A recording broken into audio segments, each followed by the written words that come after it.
తెలంగాణలో విద్యుత్ కొనుగోళ్లలో అక్రమాలకు సంబంధించి ప్రభుత్వం నియమించిన విచారణ కమిషన్ దర్యాప్తు వేగవంతం చేస్తోంది. విద్యుత్ కమిషన్కు నేతృత్వం వహిస్తున్న జస్టిస్ నరసింహారెడ్డి ఈ మేరకు కీలక సమావేశం ఏర్పాటు చేశారు.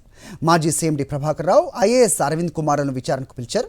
విద్యుత్ కొనుగోళ్లు, ఇతర విషయాలకు సంబంధించి వివరాలపై ప్రశ్నలు అడిగి వివరాలు తెలుసుకున్నారు. ఇదే అంశంపై అప్డేట్స్ మా కరెస్పాండెంట్ శేఖర్ అందిస్తారు. శేఖర్, చెప్పండి.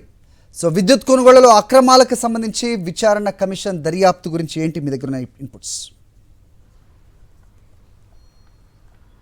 హరి, బీఆర్కే భవన్లో ప్రభుత్వం ఏర్పాటు చేసినటువంటి 2 కమిషన్లు కీలకమైనటువంటి సమావేశాలు నిర్వహిస్తూ ఉన్నాయి. ఒకటి పవర్కు సంబంధించినటువంటి, ముఖ్యంగా యాదాద్రి, భద్రాద్రి, అట్లాగే ఛత్తీస్గఢ్ నుంచి చేసుకున్నటువంటి ఒప్పందాలలో అవకతవకలు జరిగాయని పవర్ కమిషన్ను ఏర్పాటు చేసింది. ఈ కమిషన్కి మాజీ జస్టిస్ నరసింహారెడ్డి నేతృత్వం వహిస్తూ ఉన్నారు. అట్లాగే కాళేశ్వరంకు సంబంధించి మేడిగడ్డ, అన్నారం, సుందిల్లా బ్యారేజీలలో కూడా అవకతవకలు జరిగాయంటూ మాజీ జస్టిస్ పినాకి చంద్రఘోష్ ఆధ్వర్యంలో కాళేశ్వరం కమిషన్ని ఏర్పాటు చేశారు. ఈ కమిషన్ యొక్క విచారణ కూడా చాలా వేగవంతం జరుగుతుందని చెప్పుకోవాలి. ఇక విద్యుత్కు సంబంధించినటువంటి విషయంలో ఒక స్టెప్ ముందుందని చెప్పుకోవాలి. 30 మంది అధికారులకు, మాజీ అధికారులకు అట్లాగే ఆ ఒప్పందాల్లో పాల్గొన్నటువంటి వ్యక్తులకు నోటీసులు పంపారు. అందులో ఒకరిద్దరు మినహాయిస్తే మిగతా అందరూ కూడా నోటీసులకు సమాధానం ఇచ్చినట్లు తెలుస్తూ ఉంది. ప్రస్తుతం ఈ నరసింహారెడ్డి కమిషన్ ముందు మాజీ సీఎండీ ప్రభాకర్ రావు, అట్లాగే ఐఏఎస్ అధికారి అరవింద్ కుమార్ హాజరయ్యారు.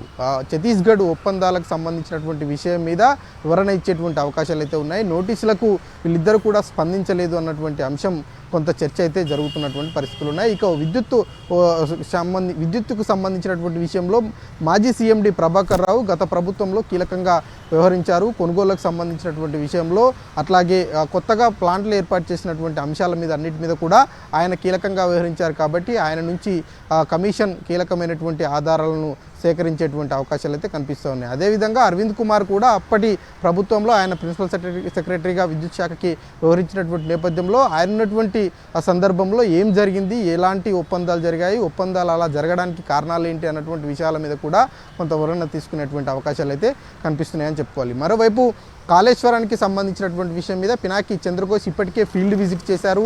మేడిగడ్డ, అన్నారం, సుందిల్లా ప్రాజెక్టులను పరిశీలించారు.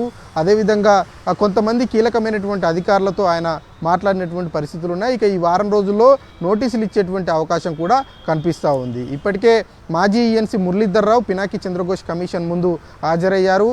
గతంలో జరిగినటువంటి ఏవైతే ఇరిగేషన్కి సంబంధించినటువంటి విషయం మీద, ముఖ్యంగా కాళేశ్వరంలో మేడిగడ్డ, అన్నారం, సుందిల్లా బ్యారేజీల నిర్మాణంలో సంస్థలు ఏ రకంగా వ్యవహరించాయి, అట్లాగే నిధులకు సంబంధించినటువంటి విషయంలో ఎక్కడెక్కడి నుంచి తీసుకొచ్చారు, ఎట్లా ఖర్చు పెట్టారు, ప్రాజెక్టు నిర్మాణం ఏ రకంగా జరిగిందన్నటువంటి అంశాలన్నిటి మీద కూడా వివరణ తీసుకునేటువంటి అవకాశాలు ఉన్నాయి. దీంతోపాటు ఎస్సీలు, ఈఈలతో మీటింగ్ నిర్వహించేటువంటి అవకాశాలు ఉన్నాయి. Nodal team chief Prashant Patil కూడా హాజరయ్యారు. అట్లాగే ఈఎన్సీ అనిల్ కుమార్ కూడా ఈ సమావేశానికి హాజరయ్యారు.